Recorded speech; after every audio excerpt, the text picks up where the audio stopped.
नमस्कार। वर्ल्ड इन्फोनेक्सस में आपका फिर से स्वागत है। आज हम एक चौंकाने वाले अनसुलझे रहस्य की पड़ताल करेंगे जो ब्लूमिंगटन इंडियाना से है।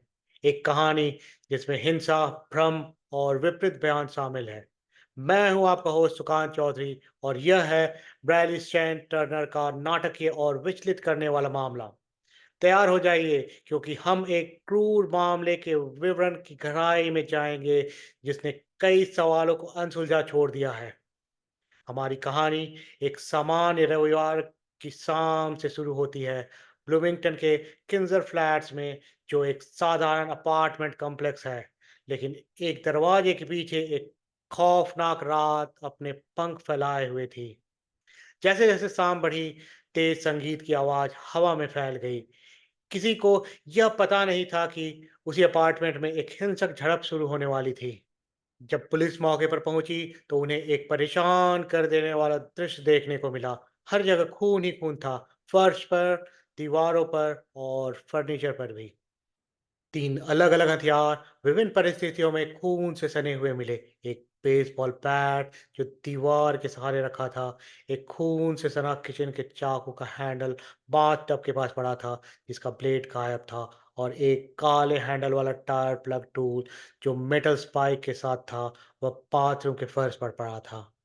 प्रारंभिक जांच अधिकारियों ने 25 वर्षीय महिला ब्रैलिस्टैन टर्नर को लिविंग रूम के सोफे पर खून से सनी हुई स्थिति में पाया। उसकी स्थिति अजीब और घबराई हुई थी। पास में ही पीड़ित एक पुरुष जो अपने मध्य 30 के दशक में था, बाथरूम में गंभीर रूप से घायल अवस्था में मिला। उसके शरीर पर कई चाकू के घाव थे, छाती, पसली, गला, जांघ और ऊपरी दाएं गुदा पर। उसकी चोटों की गंभीरता को बढ़ाते हुए उसके शरीर में चाकू के ब्लेड का एक टुकड़ा धंसा हुआ था। इसके साथ ही उसका एक हाथ भी टूटा हुआ था। पीड़ित के अनुसार हिंसा बिना किसी चेतावनी के शुरू हुई। वह और टर्नर एक साथ स्नान करने वाले थे जब अचानक टर्नर ने उसे बेसबॉल बैट से मारा। इस अप्रेरित हमले के बाद एक बर्बर चाकू से हमला शुरू हो गया। उसने हमले को रोकने के लिए चाकू को पकड़ने की कोशिश की, लेकिन इस प्रक्रिया में अपनी ही हाथों को काट लिया। पीड़ित ने बताया कि हिंसा के समय कोई विवाद या स्पष्टीकरण नहीं था। टर्नर की कहानी पूरी तरह से अलग है। उसने दावा किया कि उसने ऐसा आत्मरक्षा में किया। घटनास्थल पर उसे असमान रूप से सांस लेते हुए, अजीब अजीब हरकतें करते हुए और जोर जोर से कराहते हुए वर्णित किया गया। टर्नर ने आरोप लगाया कि उस आदमी ने उसके साथ यौन उत्पीड़न करने की कोशिश की और कहा, उसने प्रयास किया, उसने मुझे नीचे दबा दिया और उसने उस चीज को मेरे गले में डालने की कोशिश की। मुझे नहीं पता उसने मेरे गले में क्या डाला, और मुझे अपनी रक्षा करनी थी यार। मैंने अपनी रक्षा करने की कोशिश की। इस आत्मरक्षा के दावे ने कई सवाल खड़े कर दिए हैं। टर्नर की टांगों और बाजू पर कई चोटें थीं जिनके रंग बैंगनी से पीले तक थे, जिससे पता चलता है कि ये चोटें नए नहीं थे।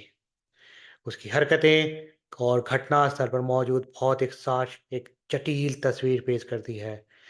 उसकी चोटों और पीड़ित के घावों के बीच का अंतर एक चौंकाने वाला विरोधाभास पैदा करता है। मामला यहीं खत्म नहीं होता।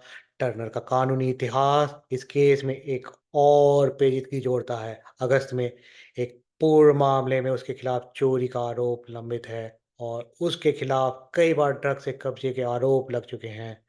इस नए आरोप, गंभीर हमला और हत्या का प्रयास की गंभीरता ने उसे एक संवेदनशील कानूनी स्थिति में डाल दिया है। जैसे जैसे टर्नर अपनी पूर्ण ट्रायल कॉन्फ्रेंस का इंतजार कर रही है, जो 7 अक्टूबर को उसके जन्मदिन पर है, मामला धीरे धीरे से खुलता जा रहा है। उसे पीड़ित से संपर्क नहीं करने का आदेश दिया गया है और अदालत को जल्द ही उस हिंसक रात के पीछे की सच्चाई को उजागर करना होगा। क्या यह आत्म सुरक्षा की कोशिश थी जो भयानक तरीके से गलत हो गई, या फिर यह एक अप्रेरित क्रूरता का मामला था?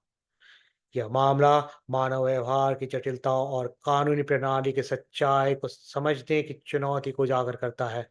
जैसे जैसे हम आगे की घटनाओं का इंतजार करते हैं, हमारे पास जवाबों से ज्यादा सवाल हैं। इस अनसुलझे रहस्य के एपिसोड को सुनने के लिए धन्यवाद।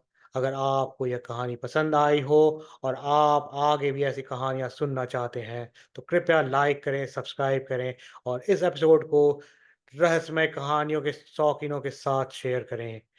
सुरक्षित रहें, सुचित रहें और अपना ख्याल रखें। मिलते हैं अगले वीडियो में। मैं हूँ सुकांत चौधरी और यह था वर्ल्ड इन्फो नेक्सस। अभी के लिए धन्यवाद।